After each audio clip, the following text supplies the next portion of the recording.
¿Estás listo para ver algo fuera de lo común? Siempre listo para un desafío. Hoy analizaremos extractos de Yeshua Emmanuel, la verdadera historia del Maestro Jesús. Y te digo, esto no es un análisis histórico típico. Ni de lejos. Este texto hace afirmaciones audaces sobre la figura que conocemos como Jesús. Cierto, será un viaje fascinante, así que prepárate. Desafía las narrativas tradicionales al presentar a Jesús de forma distinta. Ofrece una identidad alternativa. Yeshua Emmanuel, elegido para una misión, descendiente de un linaje poderoso.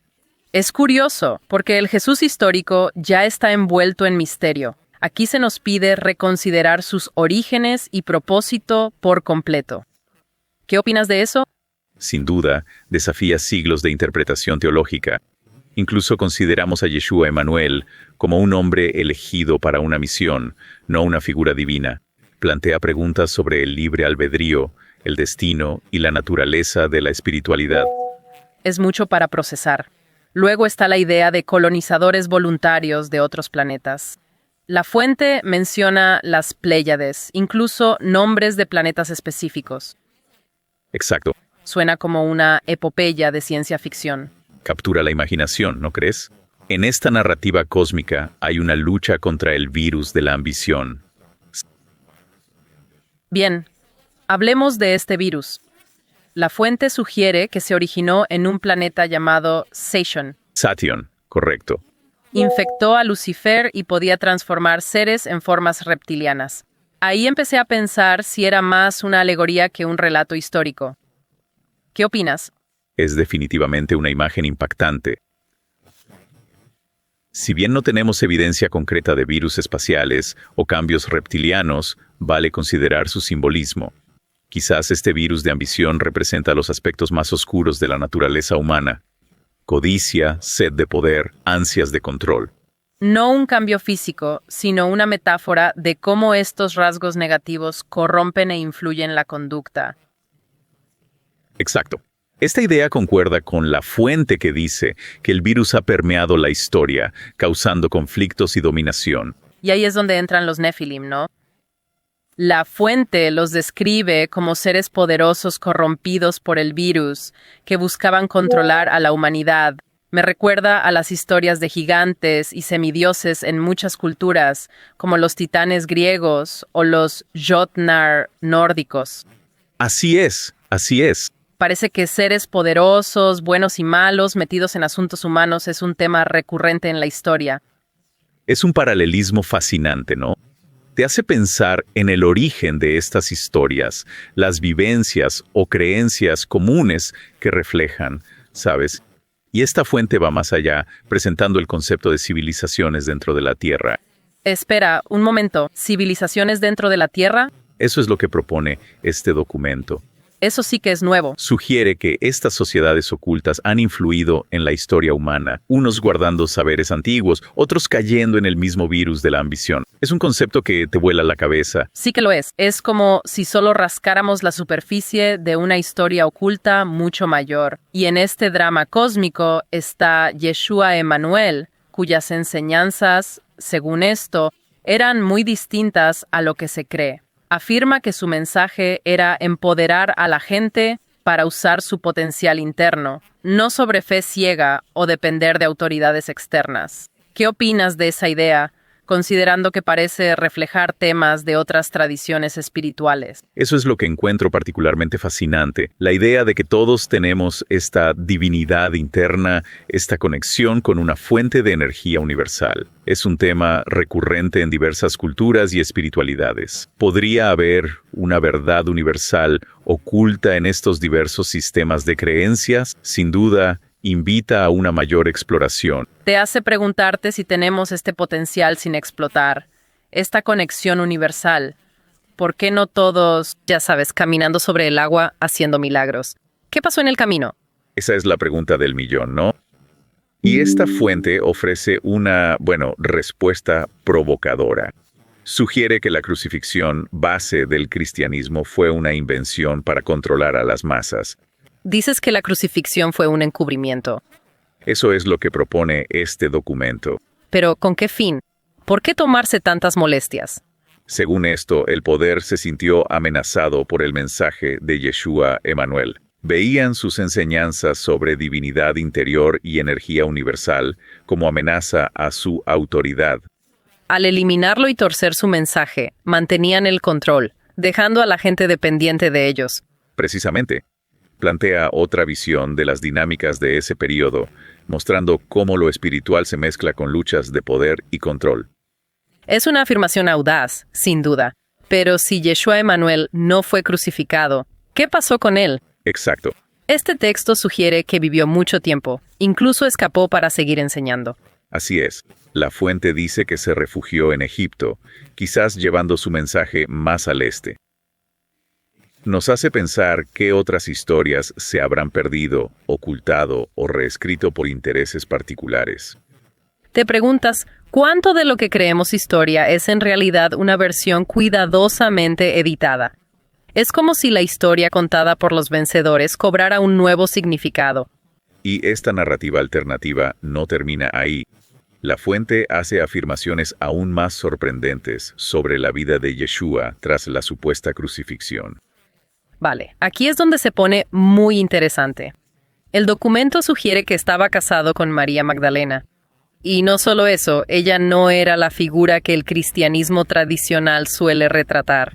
Absolutamente. En vez de una prostituta reformada, el texto la presenta como igual a Yeshua, una mujer de gran sabiduría espiritual. Es un giro total a lo que estamos acostumbrados. Y juntos tuvieron hijos, continuando su linaje. Eso no aparece en ningún libro de historia. No en lo convencional, eso seguro. Pero la idea de seres iluminados transmitiendo conocimiento a sus descendientes es común en muchas mitologías. Es como descubrir una historia secreta, un linaje de conocimiento oculto a plena vista. Cierto. Es mucho para asimilar. Si fuera verdad, ¿por qué no se ha sabido antes? Esa es la pregunta, ¿no? La fuente sugiere que esta información ha sido activamente suprimida, enterrada bajo capas de desinformación y narrativas controladas.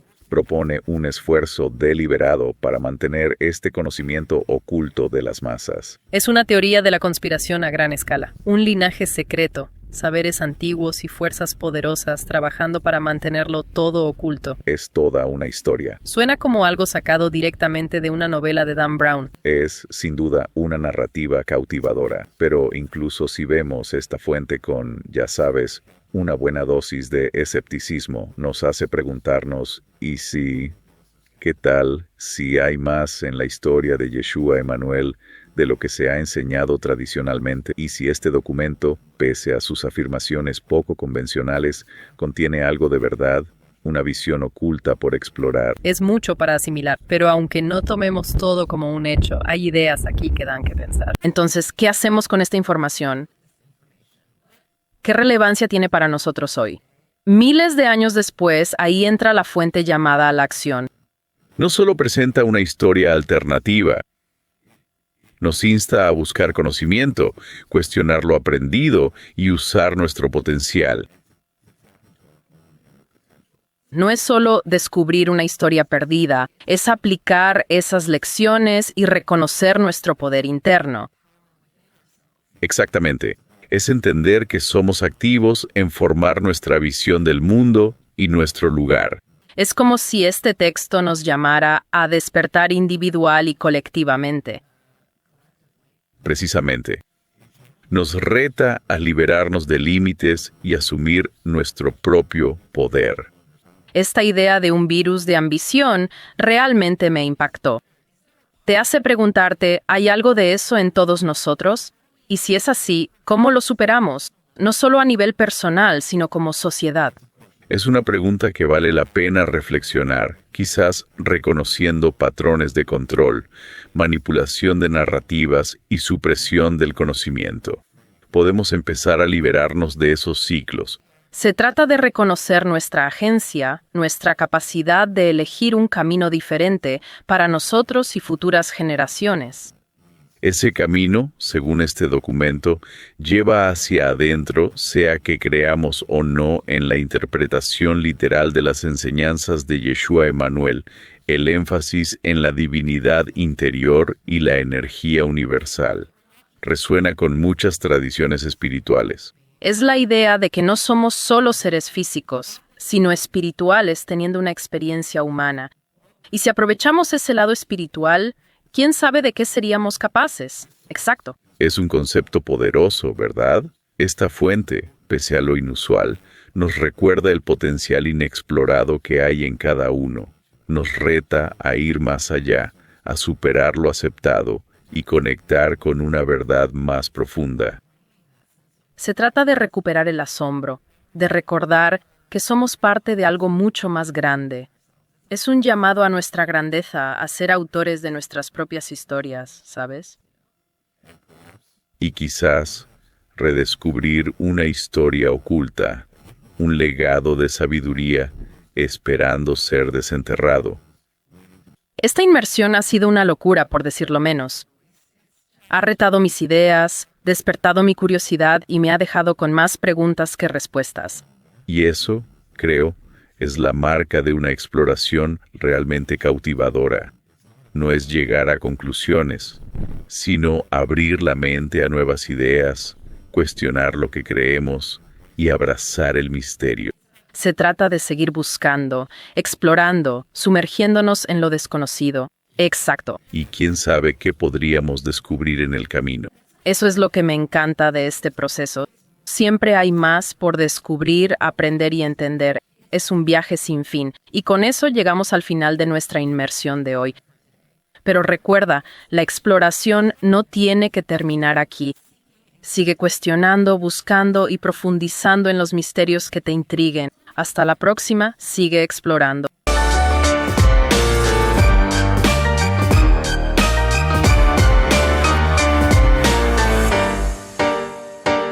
Okay, so are you ready to dive into something you don't see every day? Always up for a challenge. Well, today we're going deep on excerpts from Yeshua Emmanuel, La Verdadera, Historia de Maestro Jesus.pdf. And let me tell you, this isn't your typical historical analysis. Not even close. This document makes some pretty bold claims about, the figure we know as Jesus. Right. It's going to be a fascinating ride, so buckle up. It really throws a curveball at traditional narratives, Instead of presenting Jesus as we typically understand him, this text offers an alternate identity. Yeshua Emmanuel, a man chosen for a specific mission, a descendant of a powerful lineage. It's interesting, because even without this source's claims, the historical Jesus is already, shrouded in mystery. But here we're asked to consider a complete reframing of his origins, his purpose. What do you make of that? It challenges centuries of theological interpretation, that's for sure. If we even entertain the possibility of Yeshua Emmanuel, a man chosen for a specific mission rather than a divine figure, it raises questions about free will, destiny, the very nature of spirituality. It's a lot to unpack. And then there's this whole other layer, the idea of voluntary colonizers from other planets. The source mentions the Pleiades, even specific planet names. Right. It reads like a sci-fi epic. It certainly captures the imagination, doesn't it? And woven into this whole cosmic narrative is this battle for humanity, a struggle against what this document calls the virus of ambition. Okay, so let's talk about this virus. The source suggests it originated on a planet called Sation. Sation, right. It infected even Lucifer and could even cause physical transformations, turning beings into reptilian forms. I have to admit, that's where I started to wonder if this was, more allegory than historical account. Yeah. What are your thoughts? It's definitely a striking image. While we lack any, concrete evidence of interstellar viruses or reptilian transformations, it's worth considering the symbolic implications, right? Okay.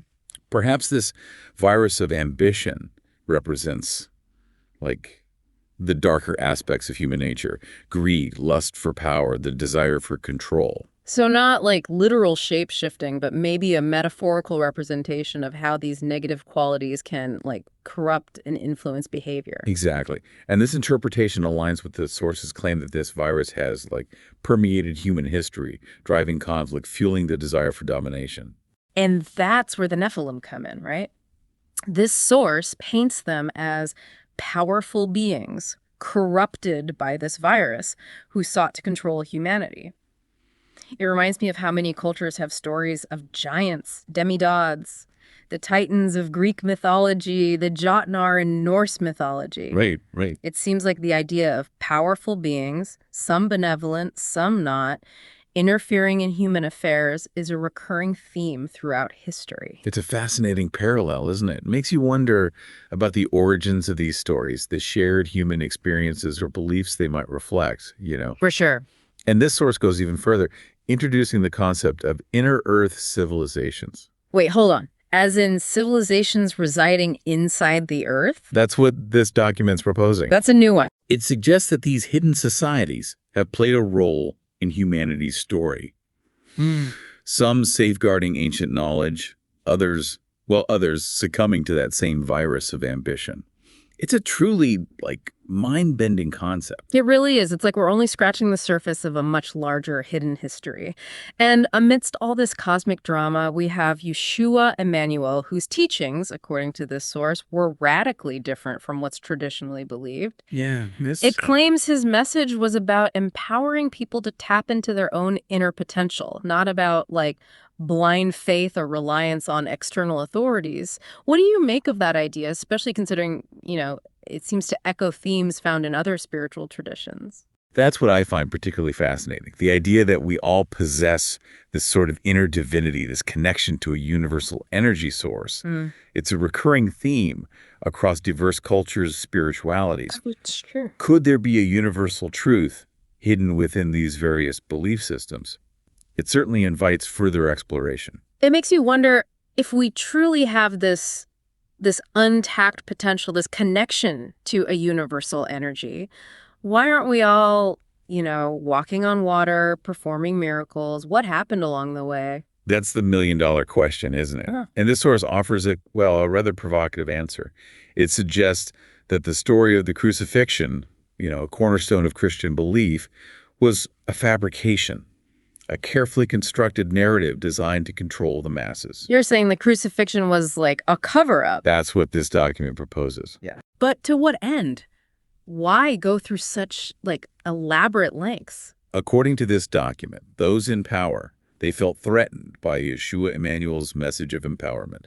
They saw his teachings, his emphasis on inner divinity, accessing a universal energy as a threat to their authority. So by eliminating Yeshua Emmanuel and twisting his teachings, they could maintain control over, the population, keeping them reliant on external authorities rather than their own inner power. Precisely. It presents a different perspective on the dynamics at play during that period, highlighting how spiritual narratives can be intertwined with power struggles and the desire for control. It's a bold claim, to say the least.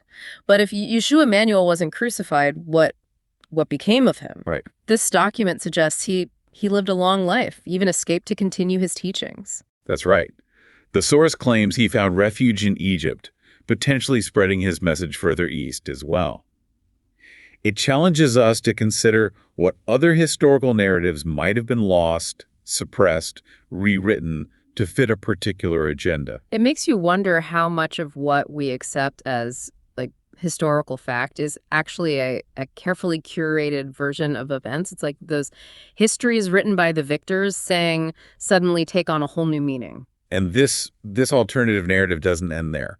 This source goes on to make even more, startling claims about Yeshua Emmanuel's life after the supposed crucifixion. Okay, this is where it gets really interesting. The document suggests he was married to Mary Magdalene, and not only that, but she wasn't the figure often portrayed in traditional Christianity. Absolutely. Rather than a reformed prostitute. Yeah. This text positions Mary Magdalene as an equal partner to Yeshua Emmanuel. Yeah. A woman of profound spiritual understanding and knowledge in her own right. It's like a complete 180 from what we've come to expect. And together, they had children, continuing his lineage. That's not something you find in any history book. Not in the mainstream, that's for sure.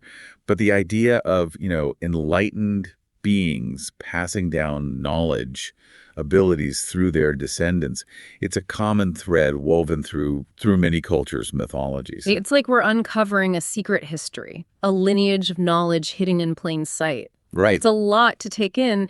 If this were true, why hasn't this information come to light sooner? That's the question, isn't it? The source suggests that this information has been actively suppressed, buried beneath layers of misinformation and controlled narratives. It proposes a deliberate effort to keep this knowledge hidden from the masses. It's a conspiracy theory on a grand scale, a secret lineage, ancient knowledge, and powerful forces working to keep it all under wraps. It's quite the story. It sounds like something straight out of a Dan Brown novel. It's certainly a captivating narrative. But even if we approach this source with, a healthy dose of skepticism, it compels us to consider what if? What if there's more to the story of Yeshua Emmanuel than what's been traditionally taught? What if this document, despite its unconventional claims, holds a grain of truth, a hidden perspective worth exploring? It's a lot to process, but even if we don't take everything as literal fact, there are some compelling ideas here. The question then becomes, what do we do with this information? What relevance does it have for us today, thousands of years later? That's where the source's call to action comes in. It doesn't just present an alternate history. It urges us to become active seekers of knowledge, to question what we've been told, and to tap into our own inner potential. So it's not just about uncovering a lost history, it's about applying those lessons to our own lives, about recognizing the power within ourselves. Exactly. It's about understanding that we are not simply passive recipients of knowledge, of truth, but active participants in shaping our own understanding of the world and our place within it. It's like this document is a call to awaken both individually and collectively. Precisely. It challenges us to break free from, limiting beliefs, to question narratives that might no longer serve us, and to step into our own power. This idea of a virus of ambition really stuck with me. It makes you wonder, is there a part of that within all of us? And if so, how do we overcome it, not just on a personal level, but as a society? That's a question worth pondering. Perhaps by recognizing the patterns of control, the manipulation of narratives, the suppression of knowledge, we can start to break free from those cycles. It's about recognizing our own agency, our ability to choose a different path, both for ourselves and for, future generations. And that path, according to this document, leads inward, regardless of whether we, subscribe to the literal interpretation of Yeshua Emmanuel's teachings, the emphasis on inner divinity, on tapping into a universal energy source. It resonates with a lot of spiritual traditions. It's that idea that we're not just physical beings, but also spiritual beings having a human experience. And if we can tap into that spiritual side, who knows what we're capable of achieving, right? It's a powerful concept, isn't it? This source, despite its unconventional claims, serves as a potent reminder of the vast, often untapped potential that resides within each of us. It challenges us to look beyond the surface, beyond the accepted narratives, and to connect with a deeper truth. It's about reclaiming that sense of wonder and possibility, about remembering that we're part of something much, much larger than ourselves. It's a call to step into our own greatness, to become the authors of our own stories, And perhaps, just perhaps, to rediscover a hidden history, a legacy of knowledge, of wisdom, passed down through generations, waiting to be unearthed and embraced. This deep dive has been a wild ride, to say the least. It's challenged my perceptions, sparked my curiosity, and left me with more questions than answers. And that, I believe, is the mark of a truly engaging exploration. It's not about arriving at definitive conclusions, but about opening our minds to new possibilities, questioning what we thought we knew, and embracing the mystery of it all. It's about continuing the search, the exploration, the deep dive into the unknown. Exactly. And who knows what we might uncover along the way. That's what I love about this process. There's always more to discover, more to learn, more to understand. It's a journey without end. And on that note, we've reached the end of our deep dive for today. But remember, the exploration doesn't have to stop here. Keep questioning, keep seeking, and keep diving deep into the mysteries that intrigue you. Until next time, keep exploring.